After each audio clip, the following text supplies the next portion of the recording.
What's going on, guys? Welcome to another episode of Tasty Tuesday on Tasty Loot Gaming, the show where we talk about gaming news. My name's Seth. I'm Chevy. And a quick reminder to play. You have 1 week left. Hitman Season 1 and For Honor both offer for free on PlayStation Plus. Make sure to play those and come back at the end of this week. We will be talking about our experiences with those games. Let us know yours. And our game of the month for next month, since we're moving into a new month, is Warhammer 40K Inquisitor Martyr, which I picked as it will be my month to pick the game. But if you missed it, we talked about Soul Calibur 6 yesterday on Game of the Month. So if you want to see our impressions on Soul Calibur 6, like a 45-minute discussion on the game, we talked about February's Game of the Month yesterday. So check that out and join the conversation. Let us know what you thought of that game as well. We are on iTunes, Spotify, and other podcast platforms if you prefer to listen to us. And we have a Discord link down below. Talk to us anytime, all the time. We have 2 bits of news to talk about today. Both of them are kind of interesting. I mean, hopefully all the topics we talk about are pretty interesting, but these ones are all kind of different than normal. So let's get into the first topic. That's a good way to start my sentence. Valve recently announced that it is retiring its video section from the Steam store. There's some quotes here from them. In reviewing what Steam users actually watch, it became clear we should focus our effort on offering content that is either directly related to gaming or is accessory content for games or software sold on Steam. As part of this refocus, we have retired the video section of the Steam store menu with an exception to video content that is discoverable via the associated game or software store page or through search user tags recommendation. It's also worth noting here that if you already own content, you will still have access to that. It's just no longer going to be for sale. And other than that, they just kind of make a huge notion here that they really just want to renew focusing on the gaming aspect of Steam. So what do we think about them getting rid of their video section and going back to essentially where they started? I think it's also important to note as well that most of the articles talking about this also point out that Epic Game Store is a competitor to Steam, and this could also be pushing them to refocus their efforts, for competitive reasons. I think it's interesting because when the video options came out for Steam, for me, it just seemed like they were kind of expanding what they offer, which seems smart to me. I'm not the demographic for it, and I don't know anybody who really is, but, Amazon started as a fucking bookstore. But yeah, it's interesting to see them kind of take a step back on that, because it sounds like it obviously didn't become a big part of the Steam experience. Obviously, most people are on there for games, and like I said, I don't know anyone personally who was buying videos on Steam. And it was kind of an interesting thing to have that option, but it's not my first, second, or third place I'd go to for that. So for me, it sounds smart of them to recognize that it's not really pulling anything or bringing anything new to the table. So if anything, it's kind of a wasted effort, unless you're one of those people out there who actually was buying videos on Steam. I feel like no one will really miss this. I'm glad they are honoring what was bought on there already, and you'll keep that. Makes sense, But for them to reevaluate how they're running things on Steam, it's always a good thing for people to take a step back and look at what they're doing.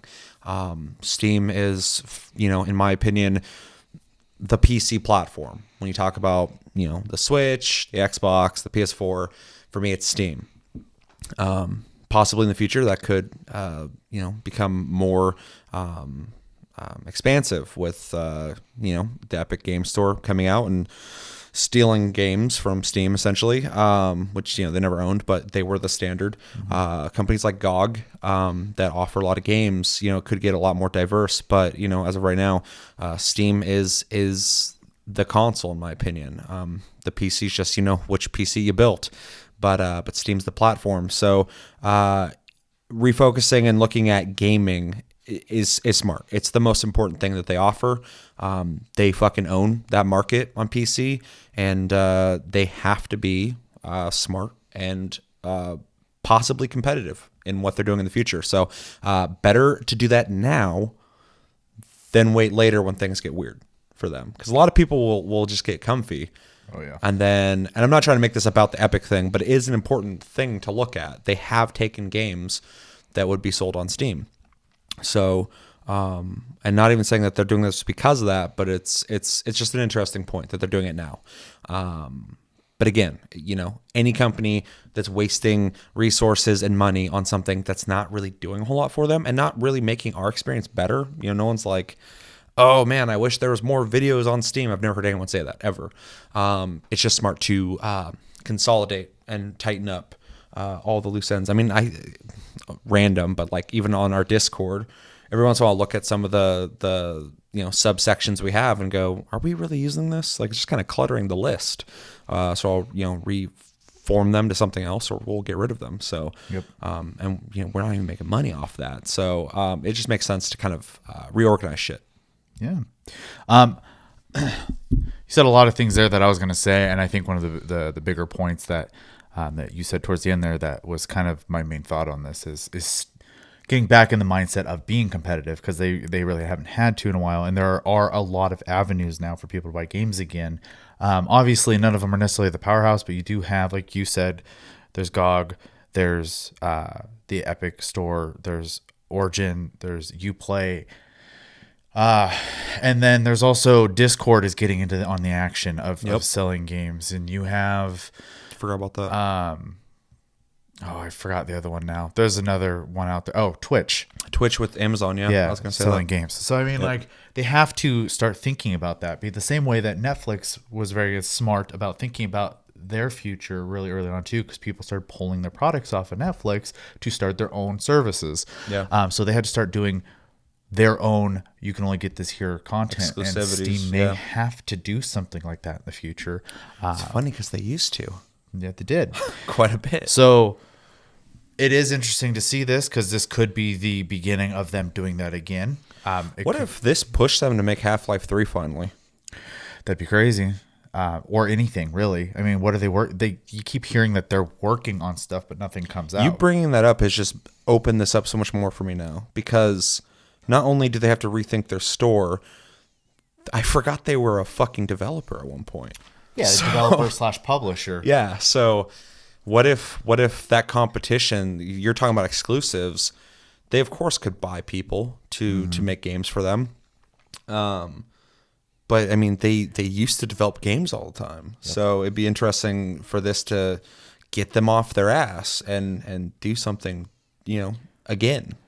Well, and they're not the only ones refocusing right now. It seems to be a common theme right now, and I think a lot of that is because how much easier it is to get into the industry, whether you decide to be a publisher or developer, and how much you don't need middlemen anymore for most things. I mean, like, it's kind of Blizzard not related, but like even like with E3, you're going to see a lot more people pulling out of that because you don't need an event anymore. You can just directly show people stuff to your audience. You don't need a middleman. Just like with selling stuff, people can sell their games pretty much anywhere at any time. The only benefit is having essentially that digital retail space that more people eyes know. Looking at your stuff. Yeah, for sure. But if you're a big company and you have the money and you know how to fucking not make Origin, even Uplay doesn't bother me as much as Origin. I go on there, I'm like, this is archaic. And this feels like it's from 2004. This is fucking insane. You could do it. I mean, like fucking CD Projekt Red, they own GOG, don't they? Yeah, which is fucking weird. So I mean, like, it's completely doable, and it's gonna get more and more accessible. Just like anyone can make a game nowadays. So you have to start kind of looking at yourself and going like, what are we offering, and how can we keep it as ours? Well, yeah, it's just keeping yourself relevant. Yeah, they haven't had to do it for a long time. You can't be king forever. Yeah, I mean, this is a weird example, but recently I watched this thing about the last like 10, 15 years of the stock market, and watching companies that I remember being known as like the richest companies, all of a sudden they go, blue, and these other guys who weren't even on the list are now on the top. So it can happen anytime. And Steam is the powerhouse, but they have had a lot of small competition, but now they got someone who has a lot of eyeballs on them right now because of one game. And they're offering something more incentivizing for developers. So they do have to rethink that. because at the end of the day, everyone who makes anything and they sell it to people, they want money. They need money to fucking make more games, support that game. Especially if you're a smaller developer, every penny counts. Yeah, for sure. So, I mean, that's a great point too. When I was looking at some of the bigger games going over to the Epic Games Store, they don't need it that bad. I'm sure it's great because every little penny fucking counts. But like smaller developers, that's a larger margin of livelihood of money you're getting back for what probably was a lot of hard work if you have a small team or you're one fucking dude. So yeah. And like you said, there's a lot of avenues opened up now, and they're just going to keep opening up. Especially when we first heard the Epic Store thing, I was just like, what? And then now I'm just like, yeah, I mean, it makes sense. I mean, they had a bunch of attention and money at one point. Yeah. It's a great time to try anything. Really, it's like on Twitter, everybody does that thing where if it gets a lot of fucking views, all of a sudden they throw something out there to try and advertise it. Yeah. It's the exact same thing. It's smart. But I think we're really expanding on what this news is, but I think it's an indicator that they are retooling things, and I think it's smart because, I mean, the PS4 had to do that too. Yep. The PS4 had a misstep, or PlayStation had a misstep with the PS3. Yep. And the PS4 is like, we're doing gaming shit. We're going to make an awesome console. Yeah, the time to simplify and focus. Yeah. And Xbox has made a mistake early on that I think hurt it to this point, because the console is great now, but they really were all about, making an all-in-one box, and everybody was like, but we want video games. And I think it did kind of slow down the progression early on in that. So it makes sense to look at what's going on and retool it as soon as possible and try out new things. But I give Steam credit because even though it does take away from their development side, how much emphasis they've put into Steam, which I wouldn't have it any other way. I think Steam's a great platform, but I think they were having more ideas towards their storefront than they were towards what Valve is, as what it was to us as customers. They had constant income coming in, man. Yeah. Well, sure. So expanding your store makes sense, but it's less exciting for us. So it's an interesting thing to see them taking that back now, because like I said in the very beginning of this, nobody was excited for that. I don't think anybody is going to miss this when it's gone. Well, Crunchyroll might. I think they were in partnership in that, but oh, really? Yeah. But yeah, it'll be interesting to see what they do next after this. This does seem really sudden too. There wasn't a whole lot of warm up. They're just like, well, we're getting rid of the video section. Unless they'll get rid of anything else. I feel like they do that all the time, though. They don't really tell people they're thinking about sudden. Do something. All of a sudden, they just change something. Yeah. So, and they are an experimental company, so this isn't weird in that regard either. They've done, obviously, when they added videos, that was experimental. So yeah, well, they are experimental even in their development. That's why Half-Life 3 never got made. It's because their whole table system of we got a project here and here and here. Whoever wants to work on whatever, go to wherever you are. Wonder where they went to school. I know it sounds pretty similar to things in Washington. Anything else you want to say on this? No. We actually said a lot more out of this than I thought we would. Let us know in the comments, what do you think about Valve removing Steam's video section, getting rid of non-gaming content, retooling Steam to be more gamer-centric again? Do you think it's in correlation with competition? Do you think they're just kind of tightening things up? Do you think this is a good thing? Do you think this is a bad thing? Are you going to miss the video section? Did you not even know there was a video section? Do you use Steam? Do you use something else? Which one do you prefer? And are you open to new ways to buy your digital games on PC? Let me know everything you're thinking about when it comes to Steam and the future of digital sales on PC. Second bit of news. Get your tinfoil hats on, because we are getting into rumor territory. This is not official news, but I think it's worth mentioning that about a week ago I saw this floating around on Twitter and I thought it was a big fucking joke.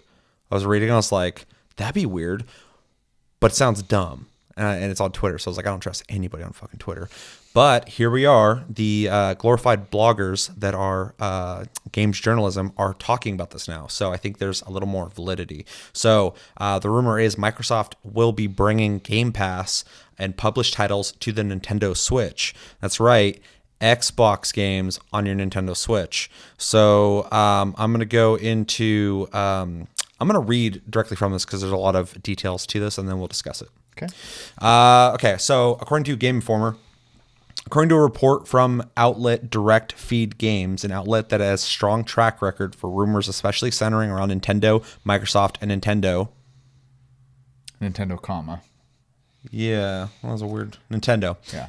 Microsoft and Nintendo are about to get together in a big way in the near future. Not only will some Microsoft games find their way to the Switch, but it looks like the entire Game Pass library might arrive via the magic of streaming. The report states that Microsoft is looking into publishing some of their own catalog to the Switch in the form of actual ports. This is in no way strange for Microsoft, who has dabbled in these things like lending out rare 4 games on Nintendo systems and developing and publishing games on Nintendo consoles such as Minecraft. Microsoft-owned developers like Ninja Theory and Obsidian are still self-publishing their games on the Switch and other systems. This is something that people keep bringing up, Minecraft and Hellblade, although me and Chevy kind of talked about this prior, and we think it's a really weak claim. I mean, it's technically a Microsoft game, but those games already existed prior to Microsoft owning them. So it's kind of a weird way to say that they're already doing this. Yeah, but not really. Like, There's literally just speaking technicality. Yeah. That's all that is. Yeah. Going back, let's see. The game specifically mentioned by Direct Feed is Ori and the Blind Forest. Shout out to Keith. I know you love that game. A crown jewel in Microsoft's lower key publishing initiatives. Additionally, the report goes on to say that Microsoft will be leveraging their announced Project X Cloud streaming service, which is something that they showed off at E3, which was actually really interesting, to bring Xbox One games to the Switch. While the Switch can't natively play, as hypothetical example, Gears of War 5, it could stream it over the internet. This will be done through Game Pass, which allows players to subscribe to a service to access a Netflix-style library of games. In talking with our own sources, it has been suggested that the announcement of Game Pass on Switch could be seen as soon as this year.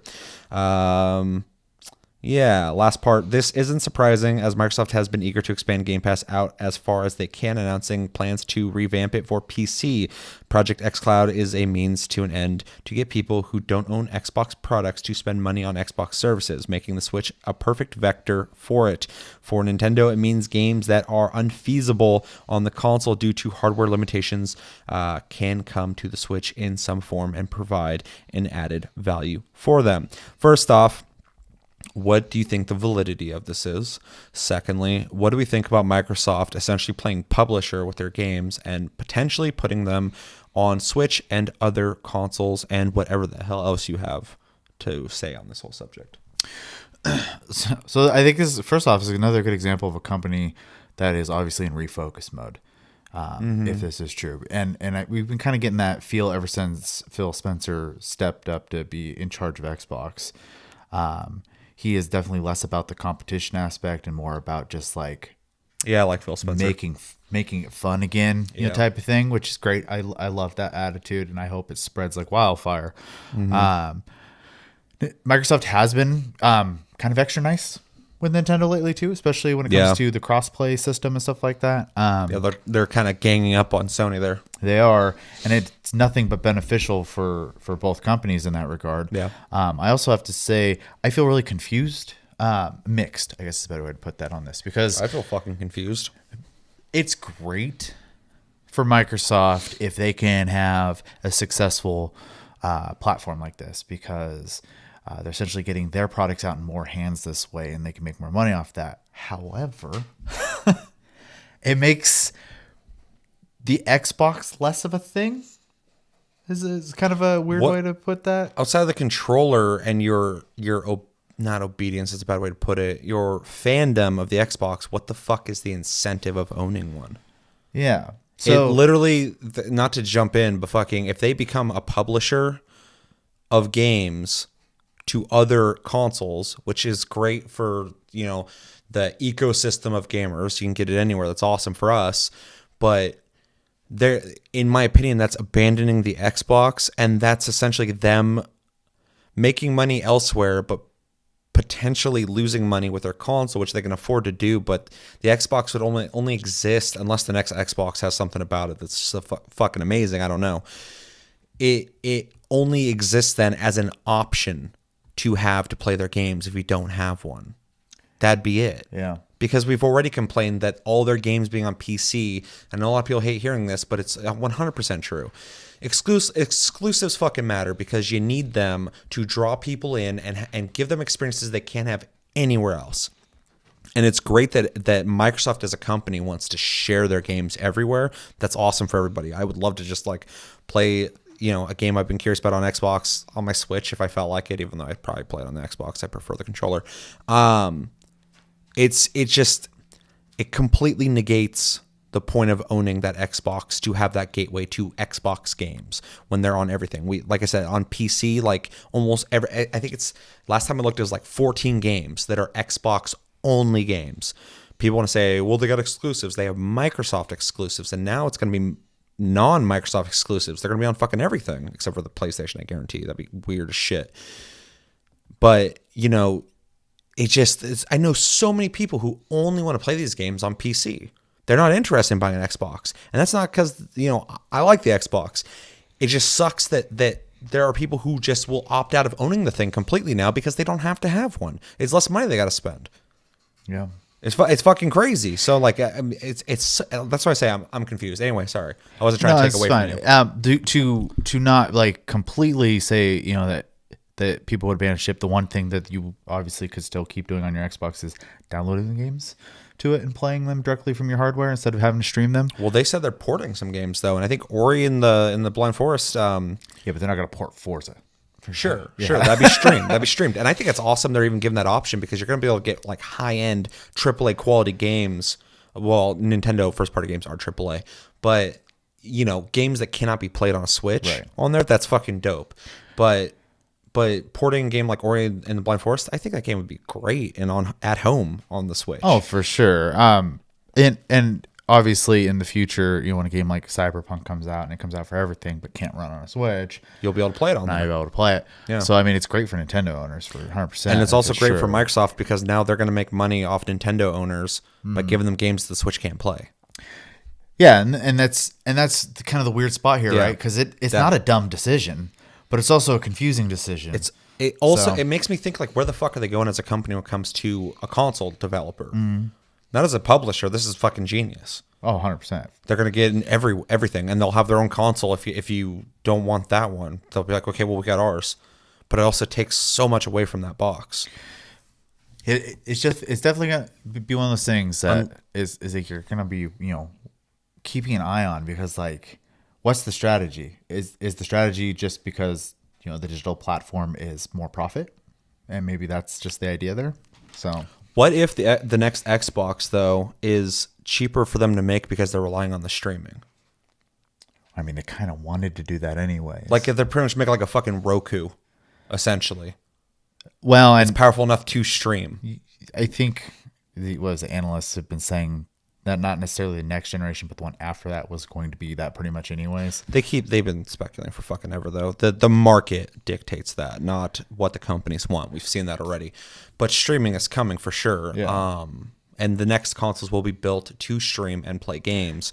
But I'm just saying, like, what if it's in their strategy to soft go into publishing and the next Xboxes will be cheaper for them to develop? They might be super powerful, but maybe just powerful enough to stream games that look amazing and better than what games can look like now. They'd be making money then. Yeah. It just seems like they'd be abandoning, but eventually everybody's going to have to abandon consoles anyway. Eventually you're just going to be able to play whatever the fuck you want on anything. You're going to be watching TV and I'm going to play the newest game right now and you're not going to download it. You're just going to play it. Yeah. So they might see the future and they're already getting ready to fucking bounce. One, and it wouldn't be surprising just because if you remember, I mean, obviously you do, but for you guys, if you remember the E3 where they announced the systems, Dark Ages. Microsoft was all about like trying to make this internet only box. Online only. Yeah, they're way ahead of the time. Yeah. And obviously the market wasn't comfortable with that now, but if you look at, and I'm pretty sure I saw a survey recently where they were talking about how comfortable people are with digital only now, and it has gone so much higher up now. What, digital only games? Yeah, like buying digitally. Yeah, we were talking about that on Discord. Me and Almix and I were getting into this whole thing, talking about Anthem's digital sales. And then we started looking up statistics on digital sales, and I think it's like 80% of the market now is digital. According to that, I'm worried about statistics. So. Well, right. Well, and even like I'm not gonna throw numbers out there, but I just even outside of that, I've heard that a couple different places at this point too, and it's just the nature of it. I mean, look what happened with music and TV and stuff like that now too. So it's gonna happen. Except for there's nuance to that, just because music went digital and streaming, but people are buying vinyl now at a crazy rate. And people also predicted books would go away. They're not even remotely close to going away anytime soon. People don't want to. They've actually rejected that. The market rejected it. Yeah. Years ago, they were like, it's all going to be Kindles. And people are like, maybe, but I still like my books. Well, and I certainly hope physical games don't go away because I enjoy buying some games. Yeah, they'll be there for a while. But regardless, the comfort zone is going to become much larger, and they can pull something like that again in the future and not get the crazy kind of reaction they got the last time, I think. It's obviously going to upset some people, but I think it'll be more acceptable. So I don't want to see that personally, but I'm just saying that could be also part of their game plan is they wanted that anyways. Maybe they're just going to try to do it a little slower this time. So yeah, I don't know. This is really interesting. Like I said in the beginning of this is a rumor, so we don't know if it's true. But this is the second time I've seen this, and now it's in a bigger focus by games journalism, all the major publications. So it's interesting that they're talking about this now, and because Microsoft has already shown that they don't emphasize exclusivity as much as people seems like would prefer with putting everything they have out on PC, it doesn't seem far-fetched to me for them to do this. Like you said earlier, since Phil Spencer's been running the thing, he seems to be more about gaming as a whole, which I love his attitude on it, but it makes me kind of worried. Luckily, they're Microsoft, so I'm not worried about them financially. Anyone else, I'd be like, what are you doing? But not Nintendo either. Those motherfuckers got money for days, but and can take risks. But it just seems it seems to dissolve the base of Xbox even further if they went through with this. But overall, it would just make me feel confused for them, but I think it would still be better as a whole, although I'd hate to see the Xbox become irrelevant unless they start in the next gen emphasizing Xbox exclusives while still offering this to people, but keeping certain games for the Xbox. They need to do that. They really fucking need to. I want to look at my Xbox and go, I can only play this game on here. Well, I have a feeling we're going to see that anyways, especially when the last they have to E3, how many companies they basically said, look at all these people we bought. Yeah. So they have to make Xbox exciting, where it's the only place, not just the console war bullshit where people are like, fuck PS4, fuck Xbox. That shit's dumb. But for anybody to look at the Xbox and go, fuck, I really wish I had one of those because that game looks sick. And you can only play it there. They need to do that. They tried this and they're doing this maybe. But I think they could do this and still make exclusives. And I think that'd be the way to go if they're going to go this route. If they don't go that route and they just make all their games available on everything, I'll start thinking of Microsoft as a publisher and not a console developer. It'll be interesting to see what they say at E3 this year. Yeah. I think if this is a thing, they're going to talk about this E3. I think it's going to be a big announcement. And I think people will go fucking crazy. Yeah, because they are still going to E3, I believe. Yeah. Is what they said. So, but I think overall, Xbox fans and Nintendo fans will be excited for this. Yeah. I do think it is obviously more advantageous for the Nintendo people, players. Oh, yeah, 100%. Microsoft as a company is benefiting either way. So, but yeah, no, it's cool. If it's true, I don't have Game Pass. But I do know, I think Josh uses it pretty regularly. I have no idea. I don't think Josh plays his Xbox regularly, so I don't know. Well, I think he has Game Pass though, and he downloads stuff on it every once in a while to try it out. Let me know, Josh. So. I didn't know that about him. But and I think it's a neat system. It is. Yeah, it's almost like Netflix. Like fucking, it'd be very weird, but it'd be pretty much what they want since you're not playing on their Xbox. For you to be playing Xbox games on your Switch because you can take it around with you. And it's still their servers technically. Yeah. So it's It's them adapting in some way, I guess, but I feel like it's them adapting to a problem they created for themselves. So it's weird, but at least they're doing something. Yeah. And I still, in the back of my head, I still think it's really fucking cool that if I wanted to play an Xbox game on the Switch, you could. I mean, that's fucking weird to me.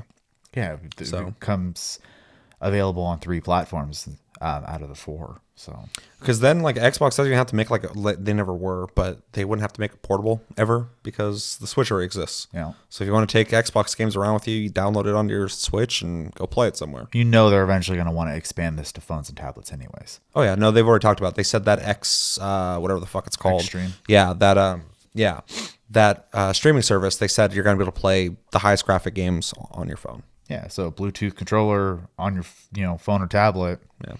I mean, it's cool, and if they're aggressive with it, awesome in that regard. So, and we already talked about this before, and we could probably keep going on forever. But E3 when they announced the thing, they had a lot of ideas that I still think were really ahead of their time. They're really, because Microsoft's a fucking tech company, so they know what the hell's happening in the future, and or at least they know where the market's going. So these are not just estimations based off nothing.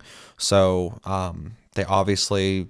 They know where things are going. They know that eventually they want you to play their games on everything. Yeah. They want your money on anything you decide to play their shit on. So it's just interesting, and it's them bringing something new to the table again, and we'll see how that is received by everybody. So I think this will be received well, though. If this is true. If it's true. Right. Yeah. Re-emphasizing, it's a rumor. We don't know if this is true. We're literally just playing make-believe right now. So yeah, I was going to go get some tinfoil and put on my head while we talked about this conspiracy theory. Anything else you want to say on this? No. I think we covered a lot on that. Let me know in the comments, what do you think about the rumor that Microsoft would be bringing Game Pass and Xbox games ported and streamed onto the Nintendo Switch? Do you think it's good? Do you think it's bad? What do you think about the exclusivities on or the exclusives on the Xbox? Do you think this would hurt the Xbox as a console? Obviously, I don't think anybody thinks it would hurt Microsoft as a company, but let me know in the comments as well if you think it would. Or do you think it's good, bad? And what do you think also about Xbox games in general, Microsoft games in general, going to everything? Does that excite you? Does it not excite you? Do you want them only on your Xbox, or do you not care where you play them as long as you can play them? And do you pay for Game Pass? What do you think about that service? And would you pay for that to stream games as well? We think about streaming games as well. I got a lot of questions for you guys. Let me know everything you're thinking about, though, in the comments below. And that's going to do it for this episode of Tasty Tuesday on Tasty Loot Gaming. As always, thank you for watching. Make sure to like and subscribe if you enjoyed this episode. Make sure to check out our other episodes. Check us out on Tumblr, Twitter, and Facebook at Tasty Loot Gaming. Check out my streams on Twitch at Tasty Senpai, all one word. Hit the notification button to know when I go live. You can also watch my streams on this channel, because when I stream, I dual stream, so you can watch it wherever the hell you feel like watching it, wherever you prefer. We have a Discord link down below. Talk to us anytime, all the time. And we are on iTunes, Spotify, and other podcast platforms. If you'd prefer to listen to us, save some bandwidth while you're driving or doing whatever you do, you can listen to us. But also watch us on YouTube at Tasty Loot Gaming. Also, real fast, make sure to check out Game of the Month that came out yesterday. We talked about Soul Calibur 6 at length. We also did a quick Alita Battle Angel review. So check that out for that as well. Till the next episode, my name's Seth. I'm Chevy. And until then, take it easy, guys.